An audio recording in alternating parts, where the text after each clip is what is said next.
Engagement Officer for South West Water. Firstly, thank you so much for inviting me along today. It's lovely to see you all and join you in Tiverton. I work and live down the road in Exeter, and I've been there about 6 years now. I've worked at South West Water about 6 months. Before that, I was in the NHS Community Mental Health team, so slight change of career, but still technically in the community, and I'm now the Community Engagement Officer for South West Water. So I'm going to talk for about 30 to 40 minutes and tell you a little bit about South West Water, what we do, what our plans are for the future, and then we'll have lots of time for questions and answers at the end. So if you've got any questions, please do ask. And if there's any I can't answer today, I can take them away, find out for you, and get back to you. Okay, so yeah, just to briefly introduce some of the topics I'm going to talk about today. So it's split basically half and half between our drinking water services and our wastewater services. So we're going to talk a little bit about who we are, what area we cover. We're going to talk about drinking water, wastewater, drainage and water pollution, some of the challenges we face for the future, and what we can all do to help save water, help protect our environment and our communities. So those of you with really good eyesight might be able to read some of the text on there, but don't worry, I'll read some of it aloud. So when you think of South West Water, what comes to mind? Perhaps you've seen one of our engineers out and about fixing leaks, like the middle picture there. Or maybe been to one of our reservoirs or lakes. You've got Roadford up at the top there. Or maybe we're just the logo on the top of your bill that comes through every now and then. But South West Water as a company provide drinking water and wastewater services for Cornwall, Devon and parts of Dorset and Somerset. So yes, on the picture there you can see we have a 2.2 million resident population that South West Water serve, and we have roughly 10 million visitors to the South West every year. As a service, we look after a third of the nation's bathing waters. And for anybody that doesn't know what a bathing water is, it's an area of beach that's been designated by the Environment Agency. And they go out and they take water samples and basically just check the water quality throughout the bathing season. So we look after a third of those at South West Water. And overall, 860 miles of coastline. Okay, so who remembers the water cycle from school? I just always think this is a nice place to start, and it gives an overview as to where South West Water fits in that water cycle. So first of all, we pipe water from reservoirs and lakes to the nearest water treatment works. There it's cleaned to take out any dirt and harmful bacteria. It's then ready to drink and is either stored in storage tanks or piped straight into homes and businesses. Once the water's being used, it's then called wastewater. The wastewater is piped to the wastewater treatment works to be filtered and cleaned, which is then recycled back into the environment, and the water cycle starts again, just like it's done for millions of years. Okay, so here's my technical slide about drinking water processes. So just to run through it, the first part of the process is what we call screening, and we do that to protect the fish and remove weeds and floating debris. The pumping station forces the water around the system. We have primary filtration, which is the first stage of treatment when it reaches the treatment works. What happens there is that water is passed through sand and gravel, and that removes fine particulate matter. It then is pumped through the sand filters to undergo secondary treatment, where very fine matter and other impurities are removed. Carbon filters remove pesticides and organic compounds. It then goes to the contact tank, which, yes, that's where the chlorine disinfects the water. The water's dechlorinated, and then there's a very small residual amount left in the water.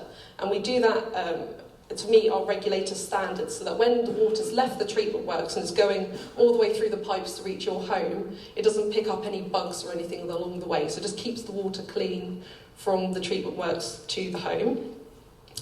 So yes, it either goes, after that point, it then goes either straight to your home or business, or is stored in tanks, so then we can meet demand at peak times. So, some of you might be aware we are still in drought status in Devon and Cornwall. This is designated by the Environment Agency, not by us. But I just wanted to give you a quick update on where we were at with our current water storage. Sorry, this is ever so slightly out of date, so we have moved slightly up. I think we're at storage of 80% overall now. But just to show you the graph, so the shorter bolder line is where we're at this year. The other bold line is last year, and the dotted line is 1995. So you can see on that shorter bold line that we're not as high as what we have been in previous years in terms of storage for this time of year. And that's why you may have seen on the news that we've introduced a temporary use ban for some of Devon and Cornwall. Not for you here, don't worry, you're under a Wimbledon postcode. Because the reason we've done that is because we're at 80% overall, we're at 100% storage for Wimbledon, but for Colliford and Roadford we're still in the 60%. So they're the areas we really need to protect and safeguard, which is why we have done it for that area, but not for this area. So if anyone does still want to use their hose pipe, you can, but we would recommend that you don't, and we're going to talk about some free water-saving devices a little bit later on. So that's just where we're at the moment. So what is South West Water doing to safeguard our drinking water supplies? Well, don't worry, we're doing quite a lot. So the first part is we are safely taking spare water. So what that means is that when we have areas of surplus water, so when there are rivers and lakes with lots and lots of water in it, we can go to the Environment Agency and apply for what's called a permit, a drought permit, and then they look at that. They're our regulators. Sorry, I haven't actually said that yet. The Environment Agency are our regulators, our environment regulators, so we can go to them and we can show them our plan, and they can say yes or no for us taking surplus water from areas which have got a lot of water in it. We are also making a £45 million investment in new water resilience schemes to bring new water resources online. So one of the most recent ones is we purchased Hawke's Tor last year. Again, you might have seen that on the news. That was a redundant China clay pit, and we got that online as a reservoir within 9 months, which is a very fast turnaround when you consider that building a new reservoir from scratch takes over a decade on average. We are looking at desalination as well, so we've got a couple of sites we've identified in Cornwall that we're looking into, and that we're hoping they'll be in operation by the end of this summer, and that would be used alongside our other water supplies. That'll be as and when required. The Water Resilience Management Plan, that's out for consultation at the moment, and I have brought a printout of one if anyone would like to take one home. The Water Resources Management Plan is done by every water company every 5 years, and it sets out their plans for the next 25 years. And it takes it area by area, and it shows it does lots of things, but it looks at population growth, and it sets out the plans of how we're going to be resilient and sustainable in water resources in the future. So I would recommend, you've got until the 9th of May. If anybody wants to have a look, it's online. You can download it, or like I say, I've got a printed copy if anyone wants to take one away today. And you can just feed your feedback straight into DEFRA. And then we get a copy of that as well, just to see what the feedback is, because obviously that does get reported back to us as well. The last thing on my list here is that we're fixing more leaks than ever before. We fix on average 2,500 leaks a month. We've got lots of ways of doing this. We've started using drone technology, which is very exciting. And we also have a couple of sniffer dogs. And I wanted to get a picture for my presentation today, but I wasn't quick enough. But we've got some dogs that can sniff out chlorine in the water. So they go out, especially across very rural areas, and they can cover much more ground than our technicians can. So we're exploring new ways of detecting those leaks. I haven't met the dogs, unfortunately, but some of my colleagues have. My last bit on saving water and water supplies. So South West Water are repairing leaks and increasing supply, but we need, for a holistic approach, we need help from customers to help bring down demand. Did you know that the average person in the UK uses 150 litres of water a day? I think that's a really high. I mean, when I first started at South West Water and they asked me that question, how much water do you think you use in a day? And I said about 30. So I was quite shocked when I found out it was 150. So That is quite a lot, and obviously what we're not doing is saying to customers don't use water, because we need water for so much of our lives every day. But there are some easy wins, and there are some free water-saving devices that South West Water can provide, and I've brought some along with me today, so I'm just going to briefly introduce you to them, if anybody's interested.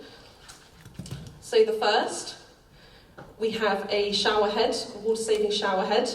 What that does is it aerates the water, so you still get the same amount of pressure from your shower, but you're using less water. The only downside to one of these is you can only have one if you have a mains connected shower. So if you have an electric shower or a power shower, I'm very sorry, these at the moment aren't compatible, which I was very upset by, because if not I would have one of these. The next one is a nice simple bit of kit. It's called a buffalo bag. This sits in your toilet, in the top of your toilet, and what it does is it just makes sure that you use slightly less water with every flush. So you're still using enough to flush everything away that you need to flush away, but you're just using slightly less with every flush. Again, unfortunately, some compatibility issues. If you have a dual flush, so if you have two buttons on the top, not compatible. But if you've got a single-handed flush or a good old-fashioned chain, please do take one of these. I love these. I think these are really simple but fun. So South West Water and all the other water companies recommend that you have a 4-minute shower in a day.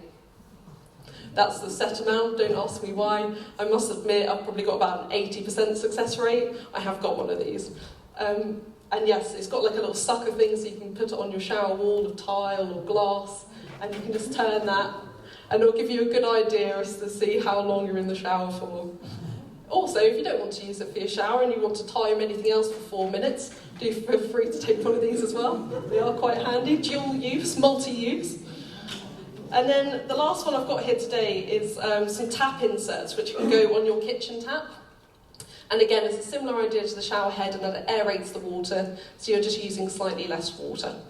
There are other bits available on our website. Unfortunately, I couldn't get one of the free water butts in my car to bring one of those along today. If you go onto our website, they are currently available. You have to fill in a little form, and it just sort of asks you, takes you through a few questions. You know, do you have a garden? How do you water your garden? It's an external provider that has set this up. And I would say to you, if you would like a free water butt, make sure you click, yes, you do have a garden. Make sure you click that you water your garden very regularly, and then it will come up for you as an option at the end. Because if you don't, it's got like an algorithm to try and point the right people to the water butts.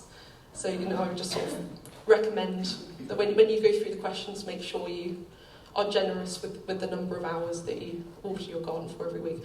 Anyway, moving on. So that's it on drinking water. So the other part of our company is a wastewater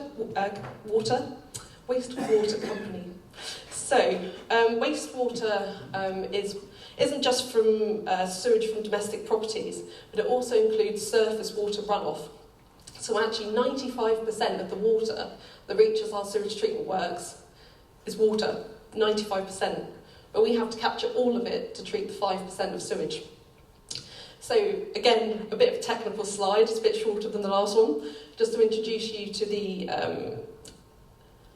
the process. So the first one is preliminary treatment, and in this we take out the grit, rags, oils and greases. We take those out at the first opportunity to ensure that we safeguard the rest of the process. We then have primary treatment, which is removing the organic matter by settlement, so the solids go to the bottom of the tank. And then the secondary treatment is what we call the biological treatment, and that's using bacteria that's already present in the sewage, and it breaks down that organic material and converts ammonia to nitrates. And then we have tertiary treatment, which can sometimes include ultraviolet disinfection, and that kills microorganisms by preventing them from reproducing. And then it's released back to the environment. So, the next part of our wastewater assets, I suppose you'd call them, is a storm overflow. So you may well have seen these on the news when we talk about discharging water back into rivers. That goes through what's called a storm overflow. So the picture at the bottom is what you can, when you're walking down a river, that's what you can see of a storm overflow. It's essentially just a pipe that's releasing water into the river. Okay, so I wanted to sort of go through why we have them, how they work, and why we have them, basically how they operate, why they operate. So we've just been talking about wastewater treatment and about how we have the 95% of surface water and 5% of sewage water. And why that is because we have a combined sewage network. So you can see on the picture here, you've got the drains from inside the home, that's the wastewater, and then you've got the drains from outside of the property there, and that's capturing the surface water. And both of those join the sewer. So on the one on your left, you can see how the system should operate and does operate in normal conditions. So you can see all of that being taken down to the sewage treatment works, and you've got the outfall pipe not in use. When the system becomes overwhelmed, and by that I mean excess rain, and you can see on that picture there, lots and lots of water heading into there, the pipe gets full, the system gets overloaded, so the storm overflow acts essentially as a safety valve, and is there to prevent flooding. Because what you don't want to happen is that system to become overwhelmed, it backs up and ends up back in your house or business. So that's why they're there. They're there for safety valves to safeguard our homes. We have maintained and improved this system, but we do recognise there is a lot more to do and a lot more investment that we need to do, which brings us on very nicely to WaterFit Live. So WaterFit is a set of 6 commitments that the company made, I think it was last year, slightly before my time, and they go through different commitments to do with our environment, and they're telling the public how they're spending that money, where that money is going. So overall, it has a £330 million investment. First commitment is for nurturing healthy rivers and seas. So in that commitment, we are wanting to reduce our impact on rivers by 2025 by 1/3, and reduce spills from storm overflows, the one we were just talking about, to an average of 20 per year by 2025. The next one is putting nature on everyone's doorstep. What that means is that we want everybody in the southwest to be within 1 hour's drive of a designated bathing water. So we said at the start about the designated bathing waters by the Environment Agency. We want everybody to be able to travel to one within an hour. So all of our bathing waters at the moment are coastal. They're all coastal locations. But we are doing some pilots at the moment on the rivers Dart and Tavy, which some of you might be aware of. And we're looking at how we could do inland bathing waters as well. Creating and restoring habitats. We want to stop pollutants from 120,000 hectares of regional farmland getting into rivers and seas by 2025. And we're doing this by working with local partners through an initiative called Upstream Thinking. And we're going to talk a little bit about that and what that involves in just a moment. Inspiring our local champions. So we have a community fund, and we donate 25% of that to local groups that share our passion for rivers and sea health. We also have a Watershare Plus scheme. I don't know if some of you are aware of that or part of that, but it's an initiative that allows every customer of South West Water to become a shareholder. And when you're a shareholder, you're then invited to 4 quarterly meetings where they talk through, what we're doing as a company, where we're investing, and there's also an annual AGM. There's certain parts of the year where it opens up. You should receive a letter about it. I don't think it's open at the moment, but it does open up at various parts of the year, so if anybody is interested, do look out for that. Creating a sustainable future. So one of the big bugbears in the water industry is non-flushable or plastic-containing wet wipes. And we are backing the ban with the government at the moment, and that will massively help prevent blockages. And again, I'll come back to that in just a moment as well. And the last commitment is putting people in control. And what that means is being more transparent and giving customers and visitors near real-time information as to when our storm overflows are spilling.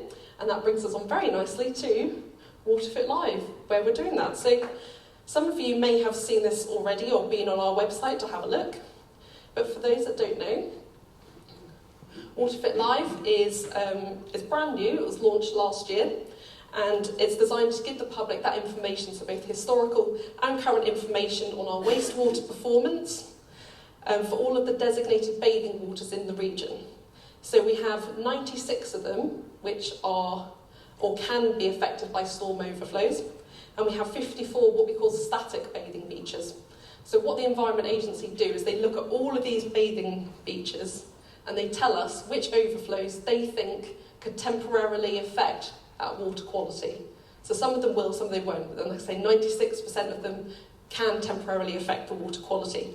So all of these pins here are the bathing waters. A blue pin tells us that there's no impact from storm overflows. An orange pin, there's a couple dotted around there, means that it could temporarily, water quality could temporarily be affected by storm overflows. There's a handy little search bar at the top where you can put in your local beach. So I believe the closest one to here was Sidmouth. I just did a very quick screen grab this morning of what would happen if you were to type in Sidmouth. And then you've got here you've got a nice blue pin here, and it says on here the condition of the bathing water is not affected by overflows. And it's also got on there some investment information. So it tells you what we're doing in that place to improve the quality of that beach. So on this particular example, we've got an investment of $1,350,000 at this beach by 2025.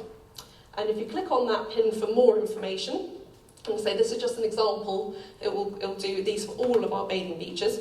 It will then give you more information about the beach, and it will tell you our historical spill numbers from those storm overflows for the last, so 2020, 2021 and 2022. So we're going to have that. So this is the first phase of WaterFit Live. So at the moment, this is just the bathing water beaches. Our next stage will be to do that for all of our overflows. So at the moment, I say it's just the bathing waters, but we've got 1,600 overflows in our network. So eventually, they will all be on this map. But at the moment, it's designed to give, so if anybody's going to go and visit one of these beaches, whether they're a tourist or a local, they can go onto our website and this information will be there for them to give them that information, which we think is a real step in the right direction. So, we've talked quite a lot about drainage, but I think it's an important point to make and something that I found really interesting when I started at South West Water, in that not all drainage is owned by South West Water, and we have to work alongside a lot of other agencies who own different parts of the network. So, for example, surface runoff and land drainage is responsibility of landowners. And we're going to talk a little bit about upstream thinking, about how we work with landowners on that. Highways is owned by the Highways Agency and Highways England. Coastal is coastal and tidal, and again I didn't know anything about this, but a lot of seawater gets into our network through tidal flaps and coming over walls and things like that, and salt water can get into the system and that can cause all sorts of havoc, and that is the responsibility of local authorities and the Environment Agency. So yeah, just a quick introduction for that because I personally find that quite interesting. Water pollution. Okay, so again, there are a lot of challenges facing our rivers and keeping our rivers clean, and part of that is our responsibility. So we've already talked about sewage pollution, but when we're talking about designating inland bathing waters with the Environment Agency, there are lots of other factors we need to take into consideration before we can say to people, yes, it's safe to swim here. So the first one I think is probably the most visual, which is physical pollution. So when you walk down a river and there's some plastic in there, some crisp packets, I saw a shopping cart in a river at the weekend. We've also got natural pollution, so our rivers are home to wildlife and birds, and they can defecate in the river, and that can also affect water quality. And we also have farming. And again, so I keep saying we'll come back to that in a minute, but with our upstream thinking programme, we're looking at how we can keep arable and livestock farmland from contaminating rivers from manure and topsoil and pesticides. There's also urban and transport, and again a similar idea with the runoff from roads. Mining and quarrying as well. Active and abandoned mines can cause problems because of heavy metals and acidic water. I say we've already talked about sewage, but the last one, again, was something that I learned quite recently, was about misconnections. We have about 150,000 to 500,000 misconnections in the UK. And what that means is, so if somebody was to get an extension put on their property and they had a new bathroom as part of that, the plumber would accidentally connect the drain to the surface water sewer, which would then go straight out into the river, rather than connecting it to the foul sewer to then go and be treated by our treatment works. So we're working hard alongside all the other water companies to identify these misconnections. Sometimes it can be really tricky to try and work out where it's coming from, especially when it's in the middle of like a big estate. But we have a whole team dedicated to that. And so I know nationally we're looking into that as well, because that can also cause problems. So we talked about some of these already, but just wanted to talk about some of the other challenges. We're aware at the moment we're in a cost of living crisis, and the impact on bills and keeping bills down as much as possible. Intensive agriculture. We've got urban development. As we said before, we've got 2.2 million residential population and growing. We've got 10 million visitors visiting here each year as well, and that can cause difficulties with capacity in the system. We've also got rising sea levels and climate change. We've talked about drought and the impact that that's had on water resources. And I say we're going to come back to fats, oils and wet wipes because that's a big bugbear in the water industry. But first of all, I just wanted to introduce, I've already talked about a couple of them, and it's our regulators and stakeholders. So there's a strict system of regulation within the water industry, and that's there to safeguard the best interests of customers and the environment. If we fail to meet our regulator standards, we can be prosecuted or receive financial penalties. So Ofwat, who are on our list there, regulate our finances. The Environment Agency, which I've mentioned a couple of times, regulate our environmental standards and make sure we keep to those. But we also work alongside many other agencies, such as councils, highways authorities and wildlife trusts. And you can see on there at the customer bit, the Water Share Plus scheme, which I talked about earlier, which is where every customer can become a shareholder. So yeah, I've mentioned upstream thinking a couple of times. So that is our farming. In a nutshell, it's a collaboration of South West Water with the West Country Rivers Trust, the County Wildlife Trusts for Devon and Cornwall, and Exmoor National Park Authority. And what they're trying to do is keep unwanted things out of our rivers. And that's been in operation since 2010. And the idea is to work closely with landowners and listen as well as advise on water-friendly practices. Each farm receives a detailed and individually tailored plan, and it takes a fresh look at the protection of land and water, and that's intercepting the pathways of nutrients and sediment to keep those pollutants out of the rivers. Here's just a quick screenshot from our latest upstream thinking document, and it just shows where we've got some work going on at the moment. So you can see the River Exe at the top there, and with the dots just means that we have ongoing schemes there. And then, again, very quickly, we've got upstream thinking, which is the literal upstream approach, and then we have downstream, which is downstream. So this is looking at tackling flooding from sewers. When we look at our towns and cities, they're becoming increasingly urbanised. We're paving over our driveways for our cars. And what downstream thinking is looking to achieve is to try and keep as much of the water in green spaces. So that can include river gardens. I've got a picture on there. We also have a water-saving community fund as well, providing free water butts to community spaces. And if anybody has got a similar project, do let me know at the end and I can put you in touch with the right people. If not, you can go on the website and have a look. Right, so we're near the end of the presentation now, and I wanted to talk to you about the 3 Ps and about our sewers. So I talked earlier about wet wipes and how it can be difficult for our system. But over 200,000 wet wipes go into our sewage network every day. And they cause a really big problem. So last year alone, we removed over 450 tonnes of unflushables. So that is wet wipes, sanitary products. So we have these campaigns, we run them every year, and I think at the moment we're looking to sort of change our branding slightly, so it may look slightly different to that, but the message is still the same. It's just that reminder to our visitors, and I'm sure everybody here already does it, but just to flush the 3 P's down the loo, pee, poo and paper. And what happens basically is that when these wet wipes go down the sink, they meet with the fats, oils and greases. So fats, oils and greases, 21% of blockages are caused by them, and it combines the wet wipes and the fats, oils and greases altogether cause 70% of the blockages in the system. 70%. So when we think earlier about storm overflows and how they can get overwhelmed by excess stormwater, another thing that can also overwhelm the system is blockages. So if we can take out all of these blockages from the system, that's just going to move so much better, and it's less likely to get overwhelmed in those conditions.